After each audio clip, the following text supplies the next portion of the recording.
বিশ্ববিখ্যাত বিনিয়োগ প্রতিষ্ঠান বার্কশায়ার হ্যাথাওয়ের ৬০০ কোটি মার্কিন ডলারের শেয়ার দান করলেন মার্কিন ধনকুবের ও মানবহিতৈষী ওয়ারেন বাফেট। প্রায় ২ দশক আগে নিজের সম্পদ দান শুরু করার পর এটিই তার সবচেয়ে বড় একক বার্ষিক অনুদান। এই বিপুল পরিমাণ অনুদান পেয়েছে গেটস ফাউন্ডেশন সহ মোট ৫টি দাতব্য সংস্থা। বাকি ৪টি ফাউন্ডেশন পরিচালনা করেন বাফেটের সন্তান হাওয়ার্ড, সুজি ও Peter buffet.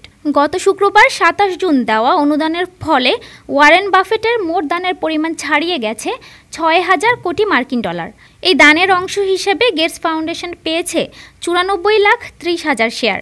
Susan Thomson Buffett Foundation পেয়েছে ৯,৪৩,৩৮৪ শেয়ার এবং বাফেটের ৩ সন্তান পরিচালিত Howard G Buffett Foundation, Sherwood Foundation ও নোভো ফাউন্ডেশন পেয়েছে ৬,৬০,৩৬৬ করে শেয়ার।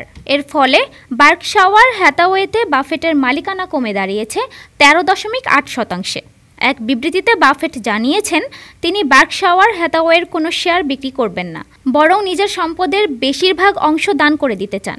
মানবহিতৈষী কাজে নিজের অর্জিত সম্পদ ব্যয় করার ইচ্ছা থেকেই গত বছর তিনি নিজের উইল পরিবর্তন করেন। সেখানে বলা হয়েছে মৃত্যুর পর তার বাকি সম্পদের ৯৯.৫% একটি দাতব্য ট্রাস্টে দেওয়া হবে, যার তত্ত্বাবধানে থাকবেন তার ৩ সন্তান সুশি, হাওয়ার্ড ও পিটার।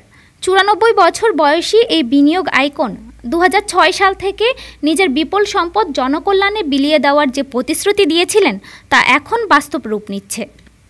ডেস্ক রিপোর্ট, আজ বার্তা।